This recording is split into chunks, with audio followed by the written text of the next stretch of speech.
Eu quero pensar com os irmãos hoje, aproveitando esse clima ainda de Dia das Mães, maio, mês da família, pensar com vocês o que Tamar tinha em mente com relação a Judá.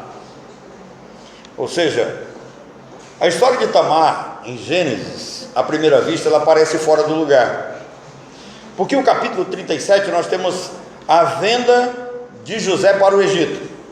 Os irmãos se reúnem, decidem vender José. José é vendido, e o normal seria ver nos próximos capítulos todas as dificuldades, provações, tribulações enfrentadas pelo nobre escravo já vivendo em terra estranha. Mas isso não acontece. Em vez disso, a Bíblia ela abre um parêntese e apresenta a história de Judá e Tamar, uma história que não tem nada a ver com a venda de José, mas interrompe de forma curiosa essa venda de José. Judá foi o quarto filho de Jacó com Lia.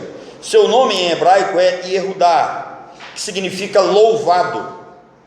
Sua história é como uma colcha de retalhos, está registrada em partes nos livros de Gênesis, e aqui em Gênesis nós vamos encontrar de 29 a 49, Êxodo, Levítico, Números, Ruth e 1 Crônicas. Após a venda de José pelos seus irmãos, Judá possivelmente deve ter ficado com aquele peso de consciência. A casa passou a ser um lugar estranho, sabe, aquele membro da família que comete um erro, ele se cobra, ele vê que não deveria ter feito tal coisa. Ele olha para os seus irmãos e vê que tem alguma coisa errada entre eles. Eles haviam cometido um pecado sério, um grande erro, e aí ele resolve sair de casa, ele resolve abandonar a família, e saindo de casa, ele vai morar com um sujeito chamado Ira, numa cidade chamada Adulão. O fato mostra que Judá teve assim uma daquelas decisões impensadas, agiu sem refletir, e mais, além de agir sem refletir, foi uma decisão pecaminosa, uma vez que tal decisão só gerou decadências e problemas na vida desse homem. Associado a Ira e morando em Adulão, Adulão é uma cidade cananita, cujo nome em hebraico significa refúgio e esconderijo, e o nome da cidade indica o quão pesado estava a mente de Judá. Pesado, saindo de casa, ele vai procurar refúgio e esconderijo entre os cananeus. Em Adulão, ele casou-se com uma jovem cananita chamada Bet-Sua, que é uma variação do nome Bet-Sabá, lembra? Aquela que foi mulher de Uria, depois foi mulher de Davi, mãe de Salomão. Então é uma variação do nome dela. A mulher de Judá aqui então chama-se Bet-Sua ou Bet-Suá, como querem alguns. Seu nome assim significa filha da abundância. Você vai encontrar esse significado em 1 Crônicas capítulo 3, versículo 5, Essa mulher, Bet-Suá, ela deu 3 filhos a Judá. O primeiro chamado o segundo chamado Onã e o terceiro chamado Selá. Filho mais velho, Judá o casou com uma mulher chamada Tamar, que é a protagonista da nossa reflexão hoje. Guarde esse nome, Tamar, você vai ouvir falar muito nela na nossa reflexão hoje à noite. Então, casou-se com Tamar, que ela de fato não era israelita, ela era então cananita, e ela entra para a história dos judeus devido a uma decisão de Judá, que escolheu Tamar, da tribo de Canaã, para ser esposa de seu primogênito. A Bíblia diz que ele se tornou um homem mau. Quer dizer, a Bíblia não detalha o que esse cara fazia de tão mal, mas é possível que ele tratasse Tamar como uma espécie de bebelô, ou tratava ela com insignificância. O fato é que ele era um homem mau aos olhos do Senhor e Deus o matou. Literalmente, a Bíblia diz que Deus o matou. Para quem pensa que Deus não pune, que Deus não age, está aí a resposta: Deus o matou. E aí entra aquilo que a Bíblia chama no Antigo Testamento de casamento da lei do levirato. Ela exige casar com o filho mais novo. Por quê? Porque ele não conseguiu engravidá-la, então ela não teve filhos. Aí Onã, que é o segundo filho, ele vai casar com Tamar. Ele procede da mesma forma. Ele desobedeceu a Deus, ele não cumpriu com a sua obrigação, e todas as vezes que eles tinham relações íntimas, ele jogava o sêmen na terra. Quer dizer, ele não concluía o ato. Para quê? Para não prejudicar a sua própria linhagem. Ele queria ter a sua própria linhagem, ele não queria ter nenhum envolvimento com ela, mas pela lei ele era obrigado a fazer isso. Agora, a Bíblia diz que Deus o matou também. Restou um. E o que acontece é que o Judá olha para ela e acaba rotulando como aquela chamada viúva negra. Ele diz: eu já casei 2 filhos com essa mulher, os 2 morreram, eu tenho um mais moço. Esse mais moço, ele não tinha idade para casamento ainda, mas ele prometeu: quando ele chegar à idade para se casar, ele vai casar com você. Irmãos, o tempo foi passando e Judá não cumpriu a promessa de casar, sei lá, com Tamar. Então ela decidiu agir. Teve um período, uma chamada festa da tosquia das ovelhas, onde os rebanhos eram vendidos, havia uma festividade grande e muito prazerosa financeiramente. Ela resolveu disfarçar-se de prostituta e ela seduziu Judá, resultando em uma gravidez. Quando Judá descobriu que Tamar estava grávida, né, e aí que, de acordo com o livro de Gênesis, tem toda uma história aqui por trás. Porque o hebraico vai dizer que Judá sentiu o desejo de alegrar o seu coração, e a maneira com a qual ele decide alegrar o seu coração é se prostituindo, que não era comum no meio do povo de Israel. O que ele faz? Ele vai, aconselha-se com o seu amigo e Judá, sabe? E alguém deve ter avisado Tamar. Possivelmente ela foi alertada por alguém. E aí ela se disfarça de prostituta e tem intimidade com ele. E aí, quando aqueles fofoqueiros de plantão descobriram que ela estava grávida na casa do pai, foram até ele e disseram para ele: Judá, Tamar está grávida. Ele deve ter perguntado: como isso aconteceu, né? Que história é essa? E aí ele vai até lá e diz: olha, ela deve ser queimada. Agora, irmãos, tem alguns detalhes aqui que nós precisamos observar, que só a cultura judaica vai dar. Primeiro, alguém pode perguntar: como é que ele se deitou com a nora e não sabia que era ela? Ela estava disfarçada de prostituta cultual. O que era uma prostituta cultual? Era uma mulher que se vestia e cobria o rosto. Por quê? Porque aquele que mantinha relações com ela, na mente dele, ele estava mantendo relações com a deusa, então ele não poderia ver o rosto da mulher. Tamar estava com o seu rosto coberto. Uma outra pergunta aqui, né? Pode surgir: que história é essa? O cara estava sem dinheiro? Nós não sabemos, mas o fato é que ela está com o rosto coberto. E quando ele diz assim, ela deve ser queimada, ele não está usando a atitude correta dentro da lei, porque ela deveria ser apedrejada. Mas aí entra a cultura judaica e vai dizer para nós o seguinte: por que ele exige que ela seja queimada? Porque possivelmente ela era filha de algum tipo de sacerdote naquela cidade. Então, a lei dizia, a Bíblia diz no Antigo Testamento, que as filhas dos sacerdotes, quando se prostituíam, deveriam ser queimadas. E ele diz assim: olha, traz ela para fora. Interessante isso, né? a moral que ele tem, e ela acaba dizendo de quem são os filhos. Interessante que ele diz assim: ela é mais justa do que eu. É bom quando nós reconhecemos o nosso pecado, quando nós nos humilhamos diante de Deus e colocamos os outros superiores a nós mesmos.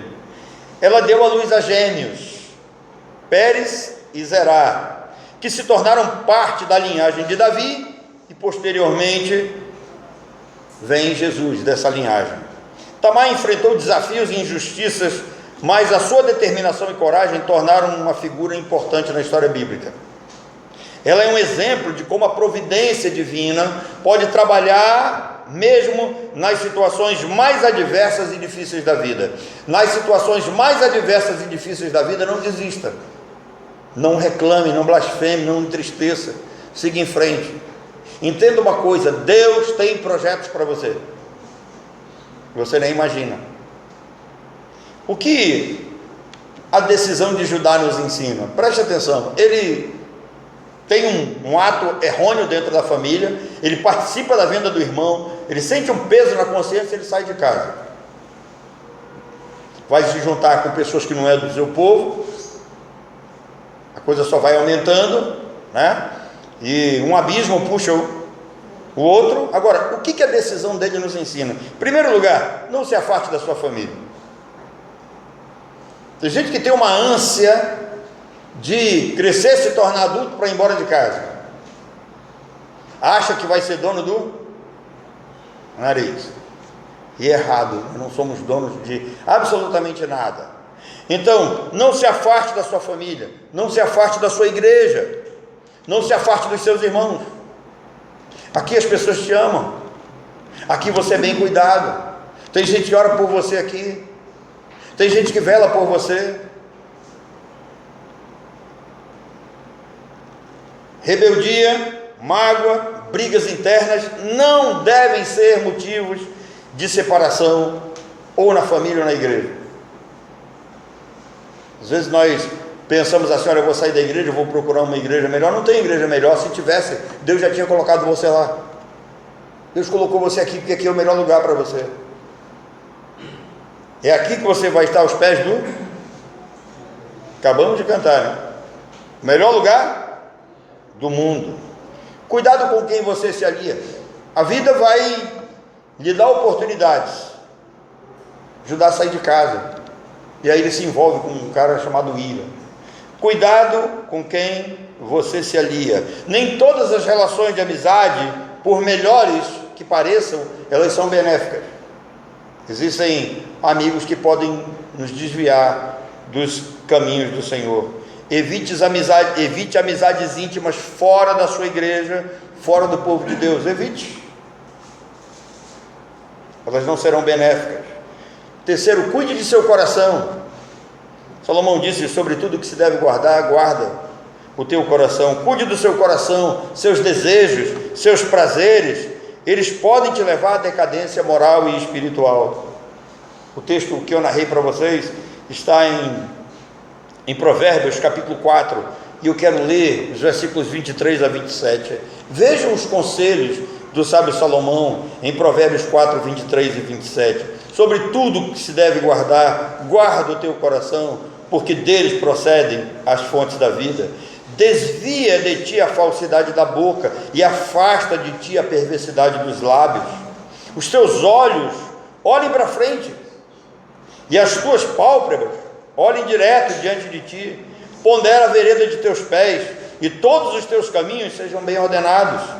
Não declines nem para a direita, nem para a esquerda. Retira o teu pé do mal.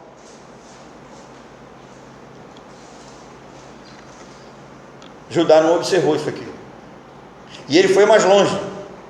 Provérbios capítulo 6, versículo 32. O que adultera está fora de si, só quem quer se arruinar é quem faz tal coisa. E aí ela faz uma exigência para ele. Ele não está sem dinheiro, descapitalizado. Ela está disfarçada de prostituta cultural. Uma outra prova é que ele pergunta: o que eu deveria te dar para te pagar, para para os teus trabalhos, para os teus préstimos. Ela diz: olha, eu vou te mandar um cabrito. Um cabrito é um animal para sacrifício. Ele achava que ela era uma prostituta cultuável. Ela disse: não, eu não quero. Então o que eu tenho para te dar? Aí ela escolhe o que em hebraico vai nos dizer: eu quero o teu rotam, teu patim e o teu matei. Ele significa que ela queria uma aliança em família. Ou seja, essa mulher, ela é extremamente inteligente, porque os objetos pedidos por Tamar eram itens pessoais, tinha muito valor e era o suficiente para o seu propósito. Ela tinha um propósito em mente. Eu admiro pessoas inteligentes. Essa mulher, certamente ela deve ter estudado parte da história de Israel. Ela deve ter se inteirado do qual era o significado de pertencer à família de Jacó. Então ela pede isso. Na época não havia cartório, não havia assinatura eletrônica nem certificado digital. As pessoas mais importantes usavam um anel chamado anel selo, que funcionava como um carimbo que, pressionado contra a cera quente em um documento, dava uma marca pessoal. É como o nosso RG e o nosso CPF hoje. Documentos, esses documentos devem ser apresentados, mas nunca deixados com ninguém. Um cidadão sério, honesto, não deve andar sem seus documentos de identificação. Tamar sabia que Judá voltaria para resgatar os seus pertences. Sem eles, Judá não era ninguém. O cordão era uma joia, uma peça artesanal de alto valor, onde se pendurava o anel selo, que também identificava o seu dono. E o cajado, é um instrumento específico de um pastor de ovelhas. Cada pastor tem o seu cajado, e em serviço ele é o seu companheiro. Esse cajado ele tem uma forma muito especial, Tem um ganchinho para a gente puxar a ovelha quando ela está indo longe demais. É bem forte para a gente quebrar as pernas dela quando precisa. Ninguém gosta de ter as pernas quebradas pelo pastor, mas é necessário de vez em quando fazer isso. Não existe pastor sem um bom cajado. Tamar deixou Judá sem os elementos que o identificassem como pessoa, como trabalhador. Ele sai de lá como um indigente. Entregou tudo o que o identificava, entregou tudo o que o ligava à família de Jacó. Irmãos, o que faz uma pessoa sem identidade? Quem é essa pessoa? Imagine uma pessoa sem poder comprar, sem moral naquilo que faz, uma pessoa sem origem familiar. Era o que estava acontecendo com esse homem. Às vezes eu gosto ainda de vez em quando assistir aqueles filmes de Bang Bang, lembra? Aqueles filmes antigos.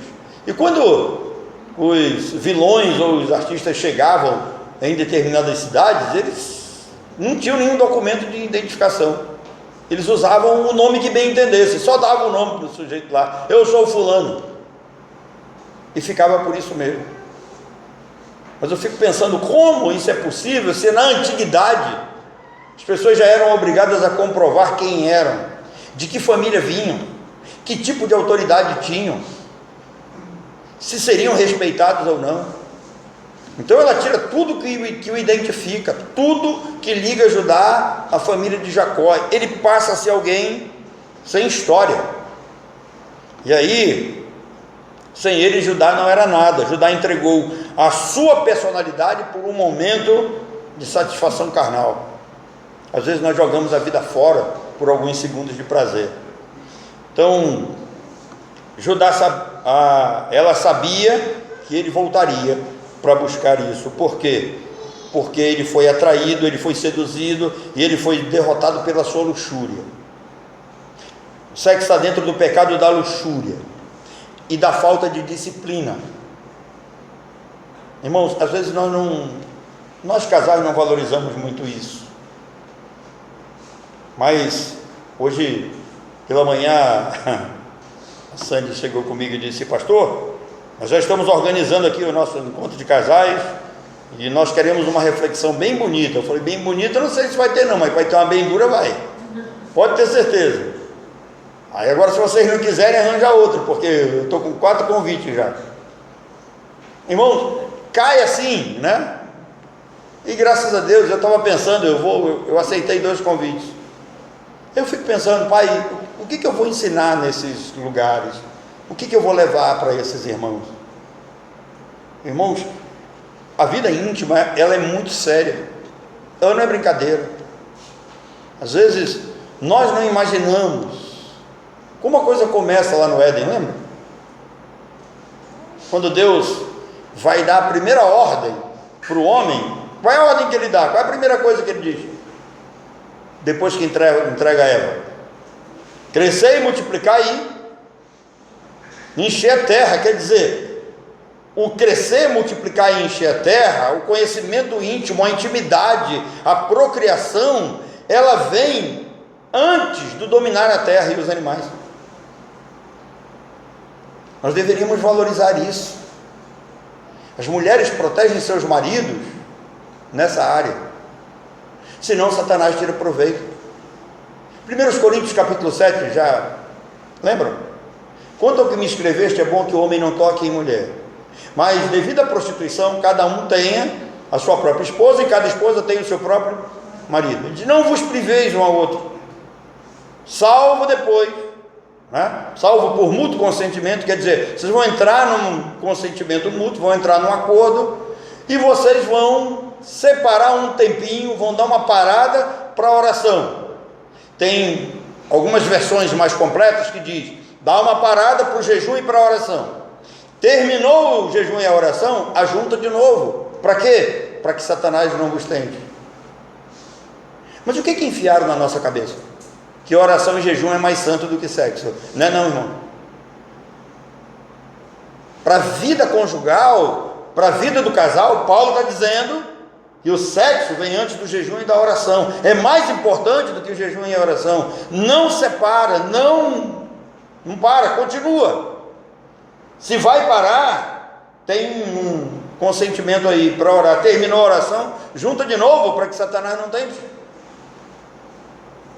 A vida não é tão simples assim. E aí esse homem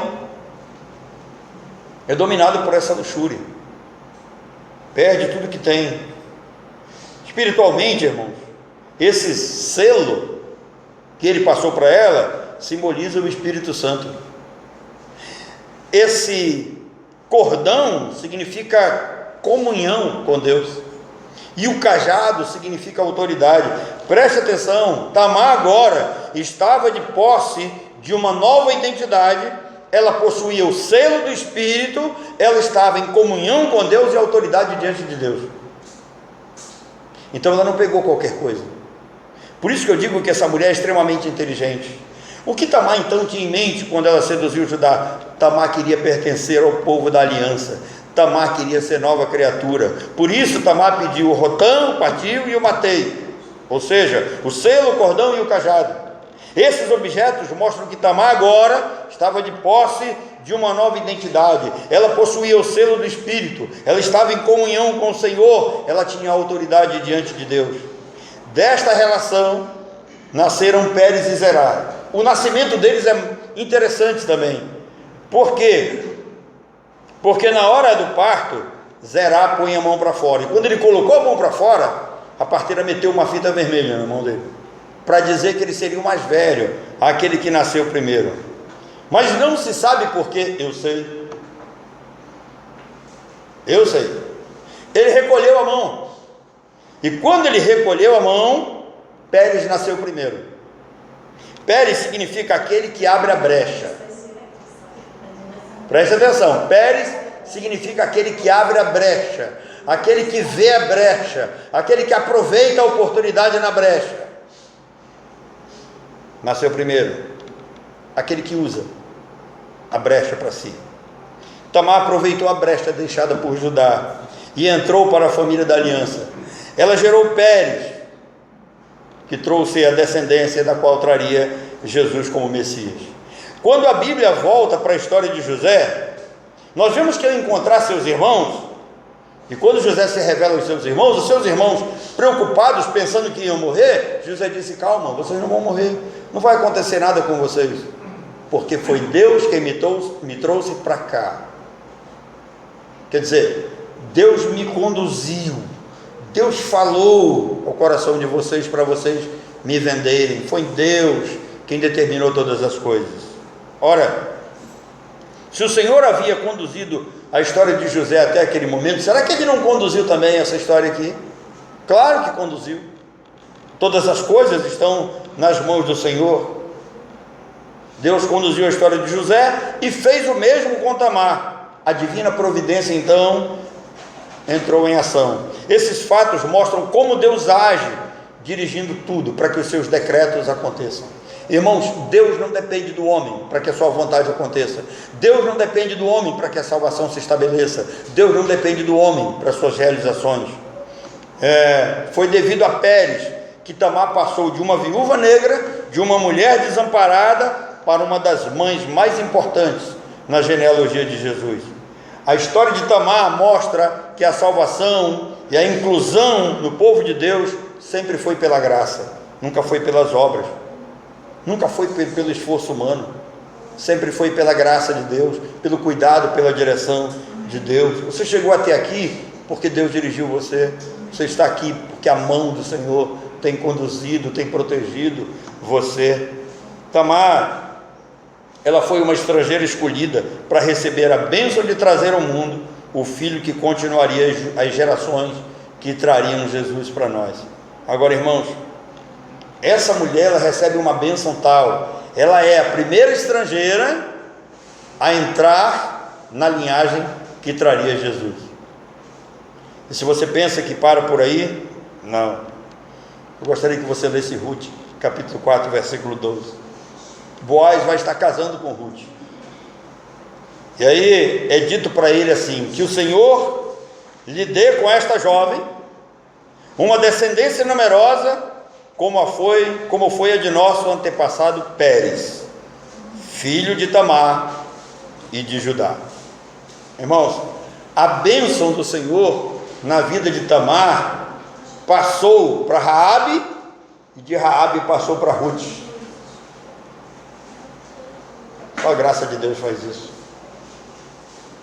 Deus pega seres humanos rejeitados, seres humanos incapacitados de saírem de onde estão, seres humanos completamente humilhados em sua sociedade, seres humanos que são vistos como pessoas sem valor nenhum, e Deus transforma, Deus dá valor, Deus dá o selo do seu Espírito, Deus abre espaço para comunhão, Deus dá autoridade para que essa pessoa caminhe em novidade de vida e sobretudo em vitória. É isso que acontece. Esse sermão já tem duas vertentes. Eu quero em primeiro lugar pensar com você que não é crente. Se há porventura entre nós alguém que ainda não é crente verdadeiramente, ouse pertencer. O que significa ouse pertencer? Essa mulher ouviu acerca da história de Abraão, da promessa que foi dada a Abraão. Ela sabe que Judá vem da família de Jacó, da família da qual traria o Messias, o Salvador ao mundo, o Senhor dos senhores, os Reis dos reis. Ela disse: eu não posso ficar fora dessa. Esse povo que se reúne nesse lugar faz parte dessa família, foi lavado pelo sangue desse descendente, do filho da mulher. Nós pertencemos à família de Deus, do qual Cristo é a cabeça que esmagou a cabeça da serpente, foi à cruz e venceu por nós. Nós temos um valor muito grande para Deus, ainda que seres humanos olhem para nós como seres desprezíveis, como seres sem valor. Nós temos o selo, o cordão e o cajado que foi dado por Deus pela graça para a vida de todos nós. Amém. Nós temos o selo de Deus habitando em cada um de nós. Você acha que isso não tem valor nenhum? Isso garante salvação. Efésios 4:30 vai nos dizer que o selo do Espírito vai garantir a presença no arrebatamento. Só nós temos essa oportunidade de comunhão com Deus, de comunhão com os irmãos nesse local. Só nós temos a autoridade para pisarmos o inimigo, para expulsarmos demônios. Isso não é papel só de pastor, de presbítero, de diácono, não. O maior é aquele que está em você do que aquele que está no mundo. Mas se você não tem o selo do Espírito, você é uma presa fácil na mão do inimigo. O inimigo brinca com você, faz com você o que ele quiser. Então ouse pertencer, faça como Tamar. Eu quero pertencer a essa família. Eu não posso viver nesse mundo fora da aliança. Eu quero pertencer à aliança, mesmo que a única forma de fazer seja eu me humilhando. Agora, humilhai-vos, pois, debaixo da poderosa mão, a seu tempo Deus vai exaltar. Uma mulher desprezada e de repente, quando se vê grávida, ainda é acusada de adultério. Traz fora para que ela seja queimada. E aí ela diz: olha, o homem que me engravidou é o dono dessas coisas aqui. Você conhece Judá? Ela? Irmãos, é difícil quando um ímpio passa um sabão na cara da gente assim, né? Difícil encarar. Imagina você ser humilhado por Satanás, humilhado por um ímpio. E aí Judá vai e reconhece: ela é mais santa do que eu. Essa mulher tem mais credibilidade do que eu. Fui eu que a engravidei. Eu cometi mais um erro na minha vida. Vocês acham que a vida de Judá continuou assim, errado? Quando o texto diz que nunca mais ele a conheceu, quer dizer, nunca mais ele teve contato com ela, é porque ele tomou uma atitude, ele voltou para a casa do seu pai. Mas acontece que lá fora o frio é bem maior, a dor dói muito mais. O filho, ele quer saber quem é você, quem é seu pai, quem é sua família. Então lá fora, fora daqui, a gente sente mais dor, a gente sente mais frio, as pessoas não nos respeitam, mas aqui dentro nós somos recebidos com valor, com amor. Ele volta para casa, e quando ele volta para casa, ele tem tudo de volta. Ele passa a ser filho da família da aliança de novo. Ele é recebido pelos seus irmãos. E aí ele dá a continuidade. De Pérez, o seu filho, vai trazer a descendência da qual vai nascer o rei Davi, da casa de Jessé. Jessé é descendente de Pérez. Então, se você não é crente, ouse pertencer. Seja crente, tome uma atitude, tome coragem, rompa com toda essa vida. Você não precisa viver o resto da sua vida humilhado. O pecador não tem que ser a vida toda o que ele sempre foi. Um condenado, ele precisa da graça de Deus, ele pode ter a sua vida mudada. Essa é a primeira vertente. A segunda vertente dessa mensagem é: ouse aproveitar as brechas. Irmãos, Deus sempre coloca uma brecha de vitória na nossa frente. Deus sempre coloca uma brecha para sermos vencedores, para sermos abençoados, para sermos felizes. Eu estava pregando sobre missões agora há pouco lá na igreja. E para quem não sabe, quem sabe um dia eu acabei pregando esse sermão aqui. Para quem não sabe, o filho da Sulamita é Jonas. E o que a Sulamita faz? Ela chega com o seu marido e diz assim: olha, eu tenho notado, a Bíblia diz que ela é uma mulher rica. Diz assim: eu tenho notado que esse que passa por aqui é um homem de Deus. Vamos fazer um quartinho aqui em cima, para ele descansar, para ele comer aqui conosco, para as suas passagens ele ter onde pousar a cabeça, descansar. E aí ela colocou o quê? Fez o quartinho, colocou uma cama, aí colocou uma mesa, uma cadeira e uma lamparinazinha lá. É tudo que o homem de Deus precisa: uma cama para descansar, uma mesa para estudar, um banquinho para sentar, uma lamparina para clarear, para ele poder estudar até mais tarde. A gente não precisa de mais nada. Só isso. E o que ela faz é algo que não tem tanto valor para ela. Foi um investimento pequeno, afinal de contas ela é rica.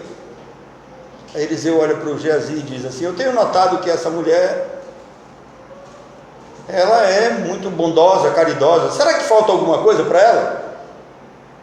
E aí Deus vai e fala com o Geazi diz, ela não tem filho, o marido dela já é velho. Aí o Eliseu manda chamar ela lá. Quando ela chega, ele diz, daqui a 1 ano tu vai segurar um filho no teu braço. Aí o que acontece? O menino morre, né? O que ela faz? Sabe da história? Ela chega para o marido e diz, olha, ela pega o menino e bota lá na cama que ela construiu para Eliseu, deixa lá em cima, e ela vai atrás do profeta, vai atrás do homem de Deus. O marido dela diz, na cultura judaica, o marido dela diz assim, mas como é que você vai encontrar o homem de Deus se hoje não é culto? Não tem culto. Ela diz, não tem problema, eu vou assim mesmo. E ela vai embora. Quando chega lá, ela bate na porta, Eliseu pergunta, está tudo bem? Ela diz, sim, está tudo bem. Ele diz, eu noto que tu tens alguma coisa para me dizer. Ela disse, porventura eu te pedi alguma coisa? Eu te pedi algum filho? Ela disse, não, agora que você me deu, eu não quero perder o meu. Olha, a expressão de fé, eu não quero perder, o menino já estava morto, mas eu não quero perder. A expressão de fé é que ela sabia que o homem de Deus poderia ajudá-la. Irmãos, ela viajou aproximadamente 25 quilômetros, sem a presença do marido, e ela vai lá. Então, o que eu estou querendo dizer para vocês? Ela fez um investimento pequeno, e ela recebeu a bênção de ter um filho. Para quem não sabe, as mulheres que não tinham filhos no Antigo Testamento eram vistas como ventre maldito, porque não conseguia gerar filhos. Eram mulheres estéreis, vistas como mulheres amaldiçoadas por Deus. E Eliseu chega lá e quebra essa maldição, dá a ela a oportunidade de gerar um filho. E se você não sabe o valor que é gerar um filho, deixa eu dizer uma coisa para vocês aqui. Os muçulmanos vão nos superar daqui no máximo 20 anos. Por quê? Porque eles procriam.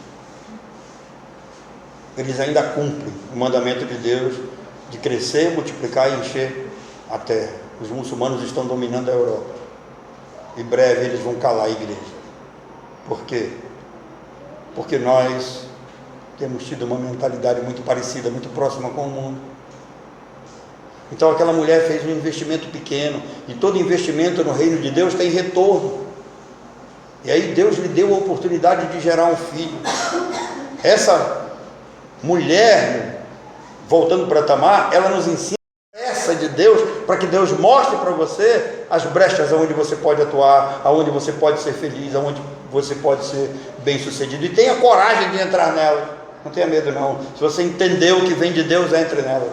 As brechas são para abençoar você. É isso que significa Pérez. É isso que significa essa relação de Tamar com Judá. Ela queria pertencer ao povo de Deus. Ela aproveita as brechas, porque ela sabe que tem a bênção de Deus. Que Deus nos abençoe. Vamos orar.